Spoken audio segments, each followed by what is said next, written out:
السلام عليكم بنات، شلونكم؟ شو اخباركم؟ ان شاء الله الكل بخير. بنات، اليوم رجعت وياكم فيديو جديد، واليوم الفيديو راح يكون شوية روتين. وبنات، قبل لا ندخل بالفيديو وتفاصيل الفيديو، احب اهنيكم بمناسبة عيد الاضحى المبارك. اقول لكم كل عام وانتم بخير، وربي يعيد عليكم الصحة والسلامة، ولا فاقد ولا مفقود، وتحقيق الامنيات يا رب العالمين. وكل سنة وكل عام انا وياكم وانتم وياي، ونحتفل سوا بالعيد ان شاء الله. وإن شاء الله لا فاقد ولا مفقود. أهم شي بنات يحقق كل أمنياتكم، كل اللي تتمنونه، ويا رب العالمين ووفقكم ويسعدكم، وكل اللي تتمنونه إن شاء الله يتحقق. وإن شاء الله رب العالمين يكتب إلي وإلكم ولكل شخص جاي يسمع صوتي إن شاء الله السنة التجي، رب العالمين موفقنا يكتب لنا حجة بيت الحرام إن شاء الله. رب العالمين يوفقنا ويوفقكم ويحقق كل اللي ببالكم. وأحبكم أني كلش هواي، وربي يوفقكم ويسعدكم. وشكرا على كلامكم وعلى تعليقاتكم الحلوة، وعلى الفيديو هذا اللي قبله، على لايكاتكم كلش حلوة. يا رب العالمين ربي يوفقكم ويسعدكم. إن شاء الله أنا راح أستمر وياكم إذا بقى هذا الدعم الحلو. شي أكيد جاي تشجعوني أنا أستمر وياكم. بنات، هنا هاي بالليل راح أسوي الدجاج هنا، شرحتها وراح أتبلها. هرس الثوم، بنات يجي تهرسونه.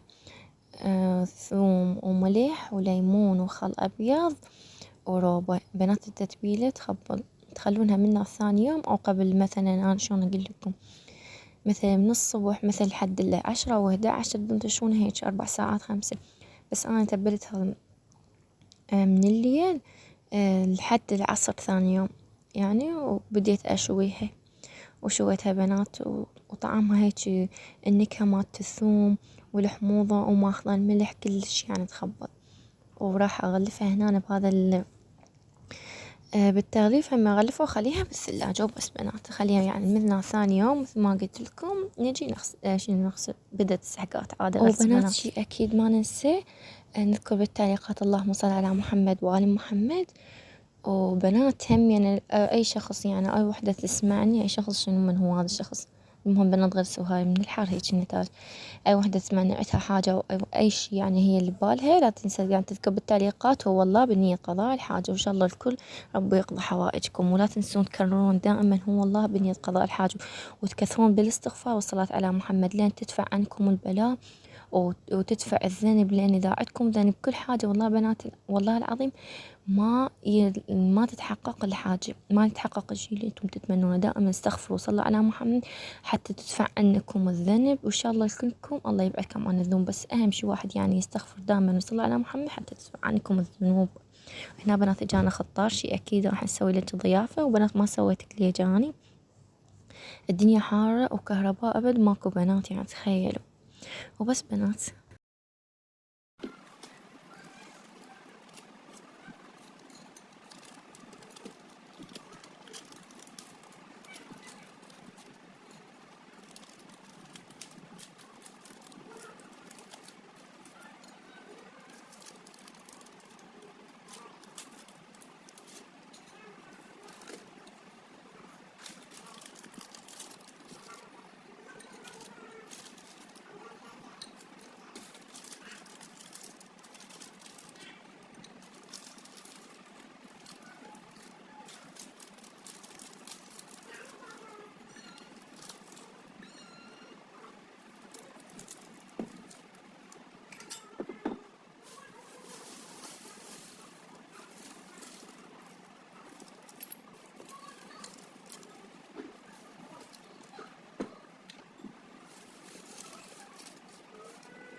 بنات كملنا تنظيفنا وكملنا غسل المواعين وكملنا كل شي. وش أكل صلينا المغرب، وهنا بنات راح ناخذ شوية شاور، يعني ناخذ حمام بعد ما نخلص كل شي. وبس بنات، وراح أصلي همينة، وش أكيد ما أنساكم أنا من الدعاء بنات. وبس بنات، ولهنا أنا وصلنا لنهاية الفيديو. أشوفكم فيديو جديد، وأنا أحبكم كلش هواي، وربي يوفقكم ويسعدكم، وأشوفكم يعني. باي باي بنات.